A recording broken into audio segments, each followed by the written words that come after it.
Hi, I'm Sarah from The Upcoming. Such a pleasure to be able to speak to you both. How are you doing today? Good, thank you. Apologies because I have a little tiny dog that's making fierce noises. So forgive my kind of ambient noise out there. So sorry about Oh, that. He'll wow. stop soon. No, adds another layer. So if he's got something interesting to say, Thank you, he'll Sarah. pipe up. So, it's been such a cliffhanger that people were left on for the end of season 3 and a long 2-year wait for season 4. What can people expect when they tune in this time? What's going to be a little bit different? We're now in the 1960s. Midge has kind of had, bit of a crash back down to earth. So, what can people expect when they tune in?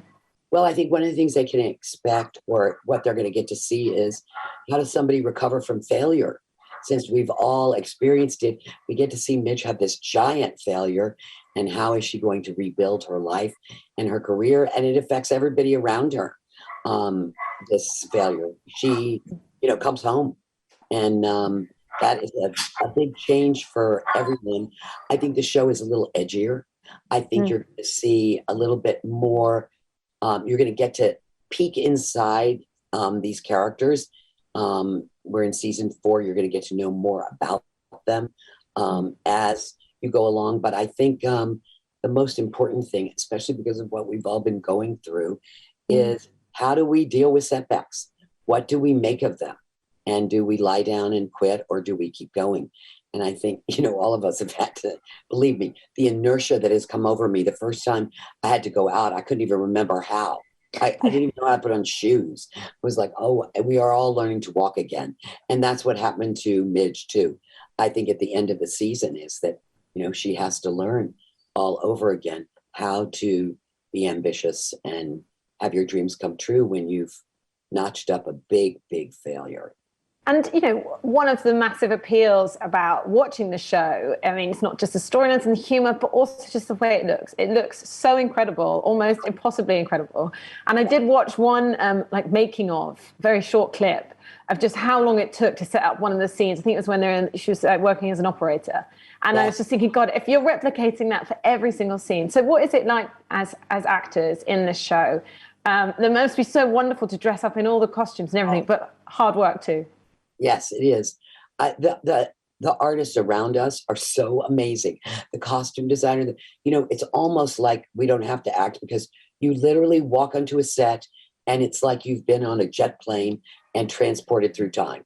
A lot of times when I'm on the set, it makes me miss my mother because it is so authentic.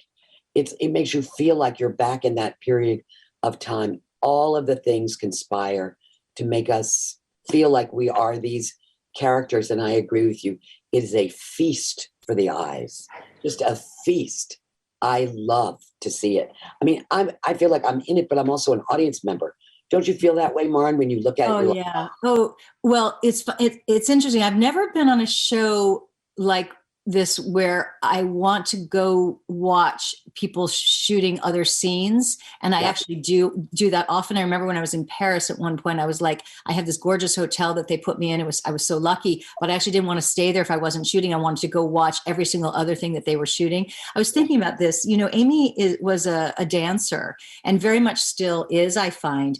And you were just talking about sort of the beauty of the way that shot that you were watching was done. And that is great credit to our cinematographer, to this extraordinary crew that we have, and to the designers, et cetera. But Amy has this way of making choreography happen. So I don't know if I'm sure you've heard then that we rehearse over and over again because we do all those oneers.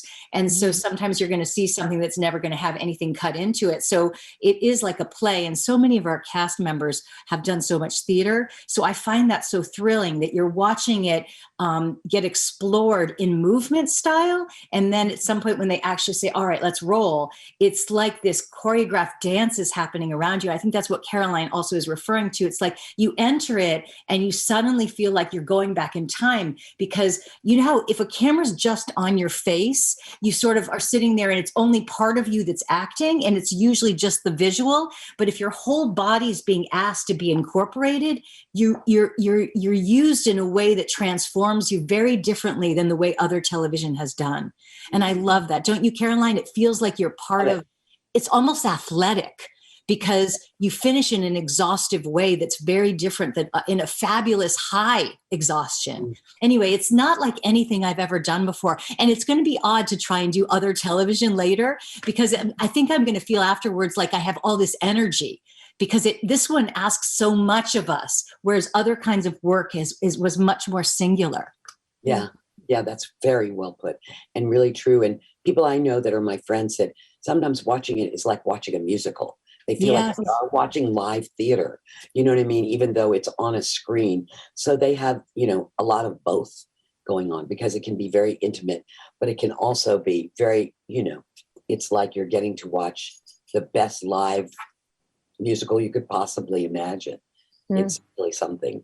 And I think what's really great about the show as well is that, rather than just being pure entertainment, there's, so many fascinating characters in it, particularly the female characters. Because if we think about, Midge's character, the era that she was living through and how many boundaries she was kind of like busting through, how many taboos. But then she's also got these interesting relationships with her mother-in-law, with her mother. And you kind of see these different generations of women who, the kind of different levels of how traditional they are and how they think should be done. So, what do you think is so amazing about that in terms of the characters it creates, and then also what it would have to say to a contemporary audience? Because obviously some things have changed and maybe some things not changed as much as we think they have. I think things haven't changed. That's the thing that's so extraordinary, is I think we are all still, trying to take our place at the head of the table. And we have to negotiate that with our femininity, with our desirability. There's lots of things to still navigate that I learned from even watching this show. And I think you're right. And her manager, Susie, who is becoming a career woman. You're watching two women, develop careers. Rose, Marin's character, is becoming a career woman. And for my character, her family is her career unapologetically. And I think we need to make room for all of those kinds of women. I mean, I was brought up by a woman who found the parameters of the 50s and 60s for women way too restrictive. She wanted to work. My mother-in-law wanted to work, and her husband said, there's no reason for you to work. We don't need any more money, And so that was sort of, there's other reasons to work other than money. And it has to do with, making an impact in the world. You want to see your footprints in the snow.